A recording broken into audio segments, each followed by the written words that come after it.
नमस्कार, उत्तराखंड की खबरें लेकर मैं हूं आपके साथ संदीप निरंजन सरकार। हरिद्वार में भारतीय किसान यूनियन वेलफेयर फाउंडेशन से जुड़े लोगों ने भगत सिंह चौक पर पहुंचकर पहलवानों के धरने को समर्थन दिया है और नारेबाजी करते हुए सरकार से पहलवानों को न्याय दिलाने की मांग की। बता दें कि प्रदर्शन वेलफेयर फाउंडेशन के राष्ट्रीय अध्यक्ष सोमदत्त शर्मा की अगुवाई में हुआ।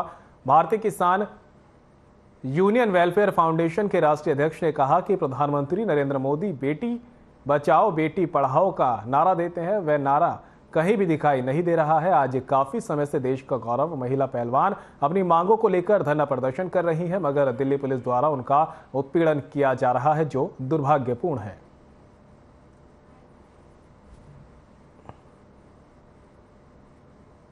देखिए, दिल्ली में जिस प्रकार का आंदोलन चल रहा है पहलवानों का, उस पर जो है उत्तराखंड की ओर से भी जो है उसका समर्थन किया गया है, विशेष रूप से हरिद्वार के अंदर।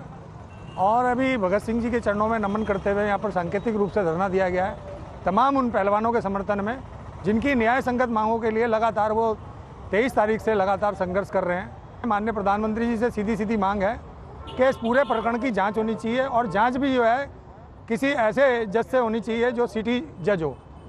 जुडिशरी से इसकी जाँच होनी चाहिए ताकि दूध का दूध पानी का पानी हो।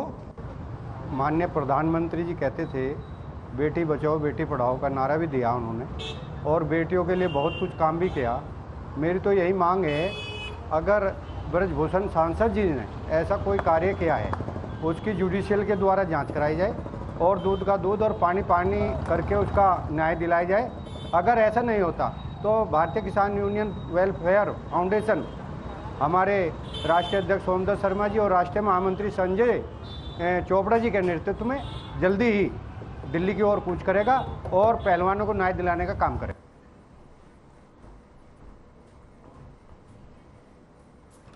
सीएम पुष्कर सिंह धामी दिल्ली दौरे पर हैं। दिल्ली दौरे पर पहुंचने पर सीएम धामी नागरिक उड्डयन मंत्री से मुलाकात करेंगे। इसके साथ ही अन्य केंद्रीय मंत्रियों से भी सीएम धामी मुलाकात कर सकते हैं। उत्तराखंड में चल रही केंद्रीय योजनाओं की प्रगति की जानकारी सीएम धामी केंद्रीय मंत्रियों को देंगे और प्रदेश के तमाम विकास योजनाओं का रोड मैप लेकर सीएम दिल्ली जा रहे हैं, जहां वे प्रदेश के विकास के लिए केंद्र सरकार की कई केंद्रीय योजनाओं की मांग भी रखेंगे। उड्डयन मंत्री से वहाँ भेंट करनी है और कुछ अन्य काम की बात करिए आपने कि ये हमने संकल्प लिया है कि 2025 तक देवभूमि को ड्रग्स फ्री देवभूमि बनाएंगे, यानी कि नशे से मुक्त करेंगे। इसलिए नशा इस प्रकार से आज हमारी आने वाली पीढ़ी के लिए एक बहुत ही, मैं कहूँ, नासूर की तरह जो है फैलता जा रहा है, घुन की तरह लगता जा रहा है। उसको समाप्त करने के लिए मैंने समस्त उत्तराखंड वासियों से सबका आह्वान किया है कि सभी हमारे नवोदित उदीयमान प्यारे विद्यार्थियों को, बच्चों को, नवयुवकों को, उन सभी को इससे जागरूक करके इस नशे की लत से मुक्ति दिलाने का मसला। उत्तराखंड की धामी सरकार द्वारा बनाए गए कई कानून गुजरात, यूपी सहित कई राज्यों के लिए मिसाल बन रहे हैं। इन कानूनों को अपना रहे हैं। वहीं सीएम पुष्कर सिंह धामी ने कहा कि धर्मांतरण कानून, नकल विरोधी कानून समेत अन्य कानून अन्य राज्य अपना रहे हैं, जो राज्य के लिए गर्व की बात है। इसके साथ ही मुख्यमंत्री ने कहा कि उत्तराखंड के हित के लिए जरूरत पड़ेगी तो जनसंख्या नियंत्रण कानून भी लाएंगे। साथ ही मुख्यमंत्री ने यह भी कहा कि समान नागरिक संहिता यानी कि यूसीसी का ड्राफ्ट भी तैयार हो गया है। यूसीसी पर सरकार का ड्राफ्ट दूसरे राज्यों के लिए मॉडल बन रहा है। खुशी है कि उत्तराखंड के अंदर आज जो भी निर्णय हमने लिए हैं आदरणीय प्रधानमंत्री मोदी जी के नेतृत्व में, चाहे हमने समान नागरिक संहिता का कानून बनाने की बात हमने शुरू करी थी, उसका ड्राफ्ट अब लगभग तैयार हो गया है और आज भारतवर्ष के अन्य राज्य भी उस दिशा में चल रहे हैं। आज चाहे हमारे गुजरात हो, कर्नाटका हो, हिमाचल हो, सभी ने यूसीसी को बनाने के लिए अपने यहाँ पर जो है पहल की है। मैं सबका धन्यवाद करता हूँ और इसी प्रकार से धर्मांतरण का कानून हो या नकल का कानून हो, जो भी हम लोग लाए हैं वो आज पूरे भारतवर्ष के लिए एक मॉडल के रूप में इसलिए हो रहे हैं कि देवभूमि से इसकी शुरुआत हुई है। जो काम देवभूमि से शुरू होता है वो सभी जगह। मुख्यमंत्री पुष्कर सिंह धामी ने राजपुर रोड देहरादून स्थित सेंट जोसेफ एकेडमी में साइबर एनकाउंटर्स पुस्तक का विमोचन किया। डीजीपी उत्तराखंड अशोक कुमार और पूर्व डीआरडीओ वैज्ञानिक ओपी मनोचा ने यह पुस्तक लिखी है। मुख्यमंत्री पुष्कर सिंह धामी ने कहा कि यह पुस्तक बहुत महत्वपूर्ण विषय पर लिखी गई। इसके लिए उन्होंने दोनों लेखकों और प्रभात प्रकाशन के प्रयासों की सराहना की है। साइबर एनकाउंटर साइबर अपराधों का विश्लेषण करती है और सत्य घटनाओं पर यह आधारित है।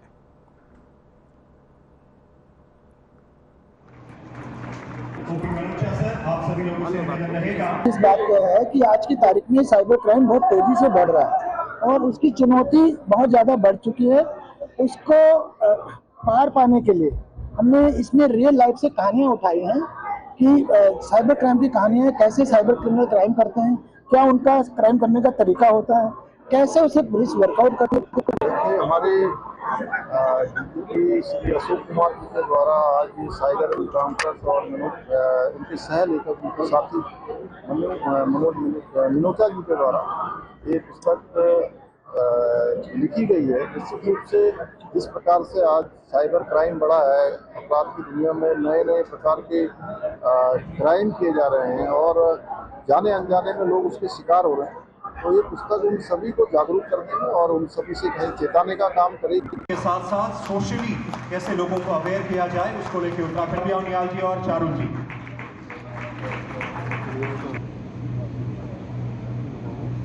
इंपॉर्टेंट, बहुत ही जरूरी, बहुत ही महत्वपूर्ण ये पुस्तक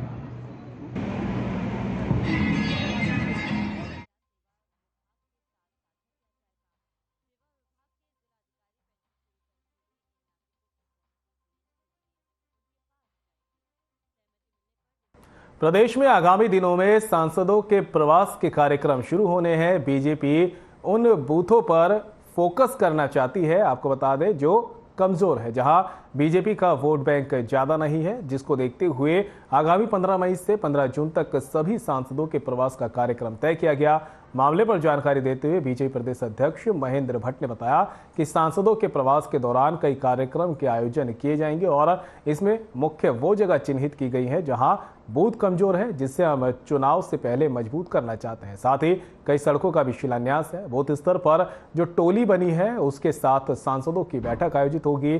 कई केंद्र की पोषित योजना है जिसकी समीक्षा होनी है। प्रवास के दौरान उनकी समीक्षा भी की जाएगी।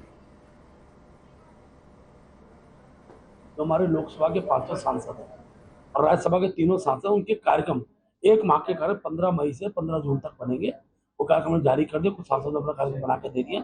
हर जिले के अंदर कार्यक्रम समन्वयक हमने पार्टी की ओर से तय किया है। वो कार्यकर्ता सांसदों की 14 जो विधानसभाएं हैं, उन विधानसभाओं के अंदर किस दिन किस कार्यक्रम में रहेंगे, उसमें लाभार्थियों से संपर्क का कार्यक्रम है, कार्यकर्ताओं के साथ बैठकें हैं।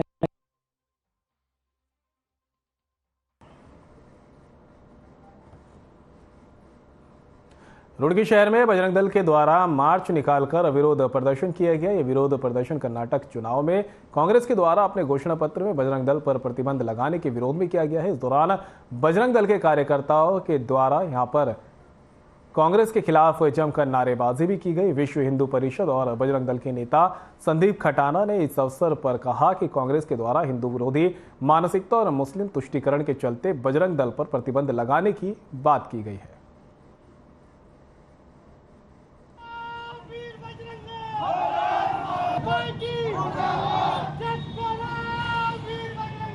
जो एक हिंदुत्व विरोधी बयान दिया है बजरंग दल को बैन करने का, मुस्लिम तुष्टीकरण की राजनीति करने वाली कांग्रेस ने, उसके विरोध स्वरूप आज से तो आरंभ हुआ है राष्ट्रव्यापी कार्यक्रम। 9 तारीख तक चलेंगे।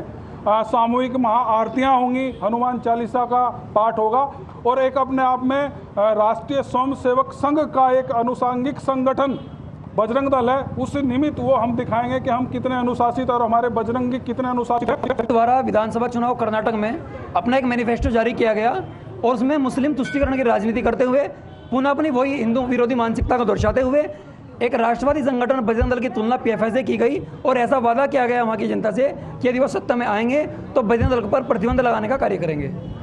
मुझे नहीं लगता कि वो जो मैनिफेस्टो कांग्रेस। उधम सिंह नगर जनपद में अलग अलग मामलों में 5 लोगों की मौत हो गई। सूचना पर पहुंची पुलिस ने मृतकों के शव को कब्जे में लेकर पोस्टमार्टम के लिए भेजा है। मामले की छानबीन शुरू कर दी गई है, जिसमें सबसे ज्यादा मौत की घटनाएं किच्छा क्षेत्र से सामने आई, जहां 3 मौत हुई है, तो वहीं एक गदरपुर और एक ट्रांजिट कैंप क्षेत्र की घटना है। किच्छा क्षेत्र में अलग अलग 2 सड़क दुर्घटना में एक बाइक सवार की मौत हो गई और एक स्कूटी सवार की भी मौके पर ही मौत हो गई है। गदरपुर के मकरंदपुर में बाइक की टक्कर से सड़क पार कर रही महिला की मौत हो गई, जबकि किच्छा क्षेत्र में ही एक युवती ने फांसी लगाकर खुदकुशी कर ली।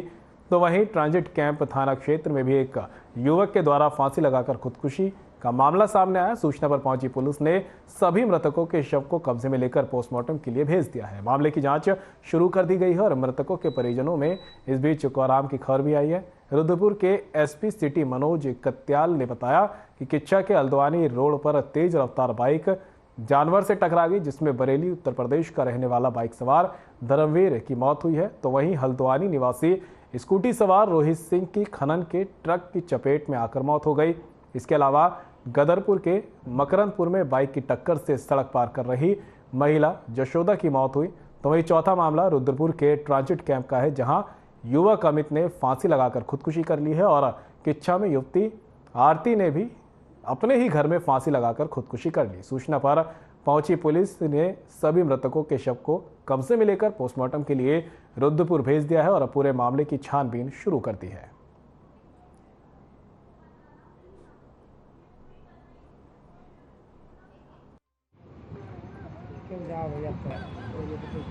किच्छा क्षेत्र में एक सुसाइड का जो है आत्महत्या का प्रकरण प्रकाश में आया है। इसमें जो है नियमानुसार पंचायतनामा और पोस्टमार्टम की कार्रवाई की जा रही है इसमें, और जो भी तथ्य इसमें आते हैं उसके बाद जो उसके परिजन हैं उनसे भी जानकारी की जाएगी और उसके बाद जो भी तथ्य प्रकाश में आते हैं उसके हिसाब से विधिक कार्रवाई अमल में लाई जाएगी।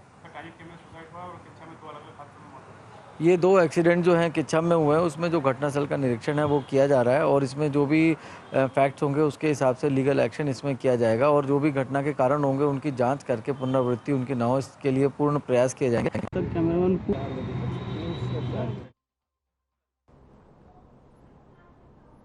रुड़की की गंगनहर कोतवाली क्षेत्र के कबीरपुर गांव में रास्ते से ट्रैक्टर ट्रॉली निकालने को लेकर दो पक्षों के बीच विवाद हो गया, जिसके चलते एक पक्ष के लोगों ने एक युवक को घेर उस पर हमला कर दिया है, जिसमें एक युवक गंभीर रूप से घायल हो गया, जिसको उपचार के लिए सिविल अस्पताल में भर्ती कराया गया, जहां पर उसकी गंभीर हालत को देखते हुए हायर सेंटर रेफर कर दिया गया है।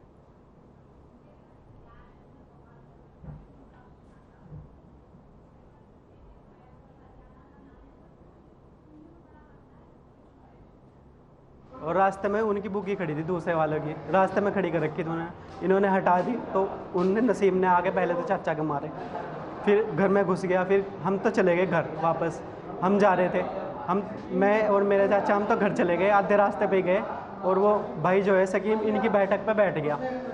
तो जब बैठ गया तो उसने अपने लड़कों को बुला के सब धारादार हथियार लेके आए और इसके मार दिया। इतना हमारे इतना बेस हो गया। पूरा मामला बगैर बात के उन्होंने एक बुग्गी हटाने के ऊपर आने का मारपीट शुरू कर दी और जब उन्हें रोका गया तो उन्होंने फिर आदमी जब मारा कोई पीछे से आया तो उन्होंने कुंडा बंद कर लिया और फिर उन्होंने लड़के बुला कर आने के खेल लड़के को मारे को छेद दिया, गिंडासा बजाया।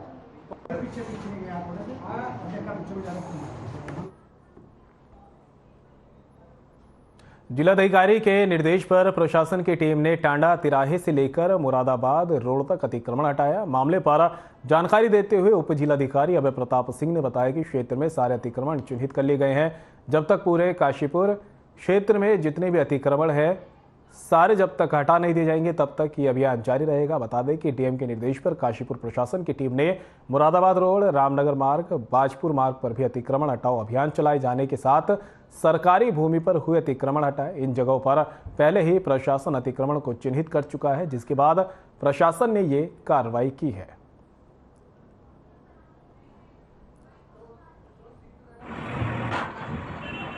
क्षेत्र में जितने भी अतिक्रमण हैं सारे चिन्हित कर लिए गए हैं और आज इसी अभियान को आपने देखा होगा पहले भी चलाया गया था और फिर से चालू कर दिया गया है। अभी हम टांडे तिराहे से लेके जो ठाकुरद्वारा की रोड है इस पे अतिक्रमण जो पूर्व में चिन्हित किए गए थे और इनको नोटिस भी दिए गए और यहाँ पे अनाउंसमेंट भी कराया गया था कि लोगों के द्वारा जो अतिक्रमण किए गए हैं वो खुद हटा लें और यहाँ पे ये देखा गया कुछ लोगों ने हटा लिया है।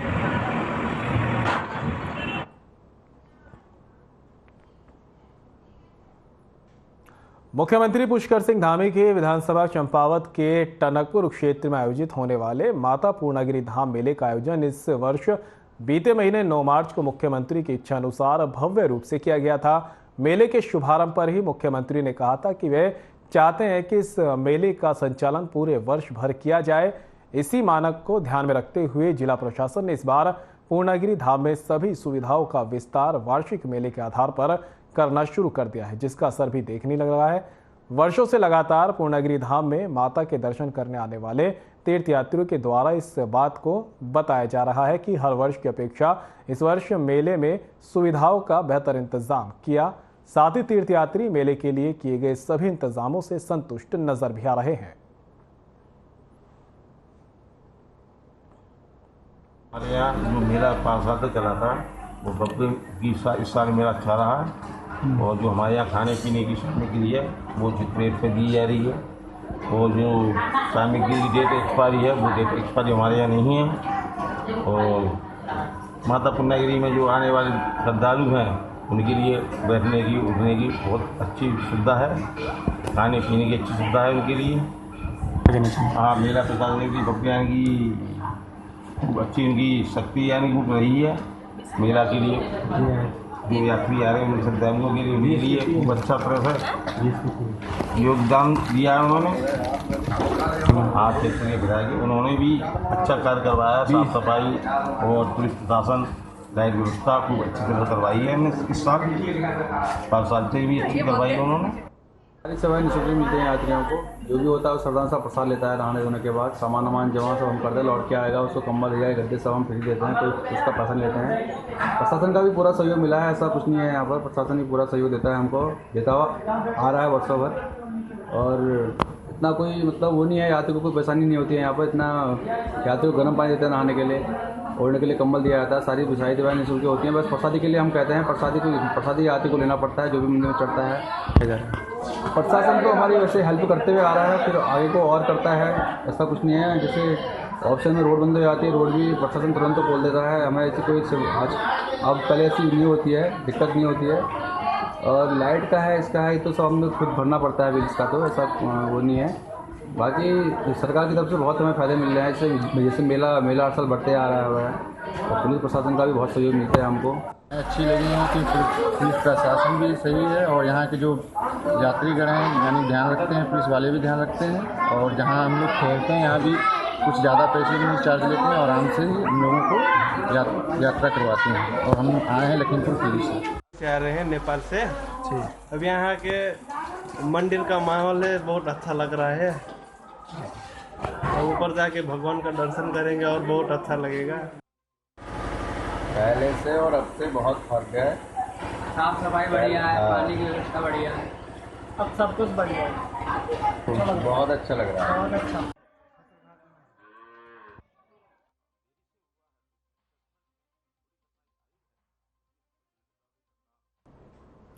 उत्तराखंड के समग्र विकास के लिए विभागों द्वारा जो भी अल्पकालिक और दीर्घकालिक योजनाएं बनाई जा रही है उनके लिए मुख्यमंत्री ने अधिकारियों को निर्देश दिए हैं कि सचिवालय में विद्यालय शिक्षा, तकनीकी शिक्षा, उच्च शिक्षा, कौशल विकास और खेल विभाग के क्रियान्वयन के लिए गंभीरता से प्रयास किए जाएं। इस संबंध में विभागों द्वारा जो लक्ष्य निर्धारित किए गए हैं उनकी प्राप्ति के लिए भी सुनियोजित तरीके से कार्य किए जाएं। योजना पर चरणबद्ध तरीके से कार्य किए जाने के साथ ही 2025 तक जिन योजनाओं को पूर्ण करने का विभागों द्वारा लक्ष्य निर्धारित किया गया है उनको प्राथमिकता के आधार पर पूर्ण करने के प्रयासों और उनकी नियमित समीक्षा भी की जाए। इसके अलावा केंद्र पोषित योजनाओं के तहत होने वाले कार्यों में तेजी लाई जाए। जो भी प्रस्ताव केंद्र सरकार को भेजे जाने हैं उनमें किसी भी स्थिति में विलंब ना हो। पीएम श्री के तहत राज्य के चयनित 142 स्कूलों के लिए सभी आवश्यक अवस्थापना सुविधाओं के विकास के लिए पूरी तैयारी की जाए।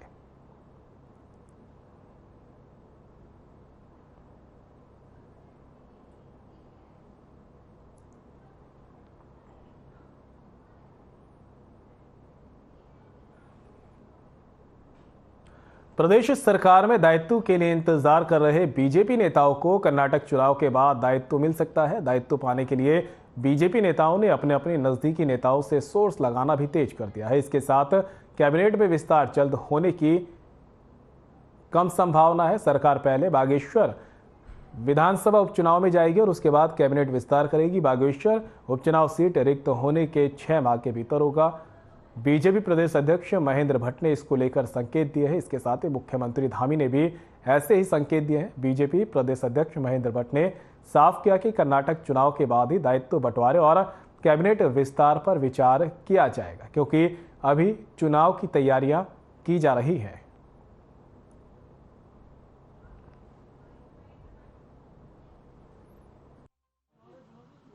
दायित्व लटके नहीं है, दायित्व की सूची केंद्रीय नेतृत्व के पास है।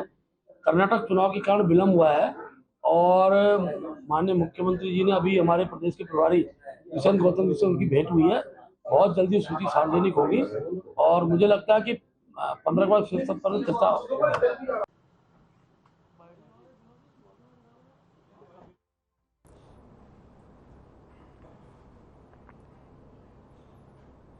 मुख्यमंत्री पुष्कर सिंह धामी ने विशाल marathon thank you Modi ji for G20 में कार्यक्रम में हिस्सा लिया और इस मौके पर मुख्यमंत्री ने दीप प्रज्वलित करके कार्यक्रम की शुरुआत भी की। साथ ही कार्यक्रम का शुभारंभ भी सीएम ने किया। उन्होंने कहा, प्रदेश में G20 कार्यक्रम आयोजित होने पर मैराथन कार्यक्रम में हजारों युवाओं ने हिस्सा लिया है और दौड़ लगा रहे हैं और मोदी जी का धन्यवाद कर रहे हैं। साथ ही उन्होंने कहा कि प्रधानमंत्री मोदी जी के कारण हमारे देश को G20 की अध्यक्षता मिली है, पूरे विश्व की लीडरशिप हमारे देश को मिली है और G20 में 3 महत्वपूर्ण बैठक हमारे उत्तराखंड को मिली, जिसके लिए हम प्रधानमंत्री मोदी का धन्यवाद करते हैं।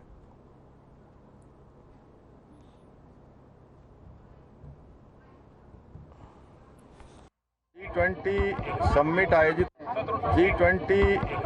आयोजित होने पर आज थैंक यू मैराथन का आयोजन यहाँ पर किया गया है और इसमें हजारों प्रतिभागियों ने मैराथन में भाग ले रहे हैं, दौड़ लगा रहे हैं और मोदी जी का धन्यवाद कर रहे हैं, क्योंकि मोदी जी के कारण से सबसे पहले तो हमारे देश को G20 की अध्यक्षता मिली, यानी कि लीडरशिप पूरे विश्व की हमको मिली है, G20 की मिली है।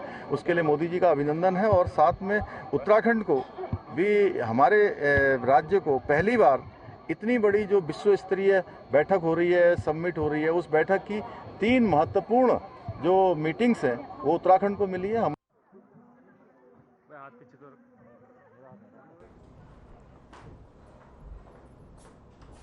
बीजेपी के राष्ट्रीय महामंत्री और उत्तराखंड प्रभारी दुष्यंत गौतम अल्मोड़ा पहुंचे, जहां उन्होंने बीजेपी जिला कार्यालय अल्मोड़ा में जिले की पदाधिकारियों की बैठक ली, जिसमें उन्होंने कहा कि संगठन को लेकर हर जिले में पदाधिकारियों की कई बैठकें की जा रही है। प्रधानमंत्री का उत्तराखंड के लिए विशेष फोकस है। वही दायित्वों को लेकर कहा कि पूरा होमवर्क हो चुका है, जल्द ही वितरण किया जाएगा। मंत्री के वीडियो को लेकर कहा कि कानून अपना काम कर रहा है।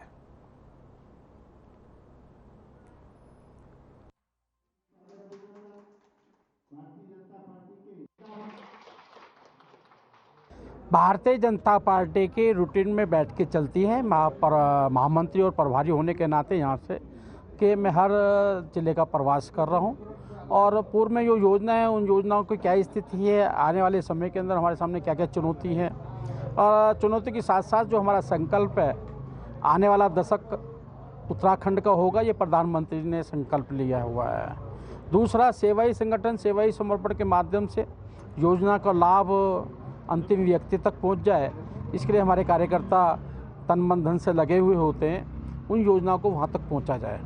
तीसरा, हमने एक संकल्प लिया है मोदी जी के कहने से, हमें चुनाव ही नहीं जीतना, लोगों का दिल जीतना है।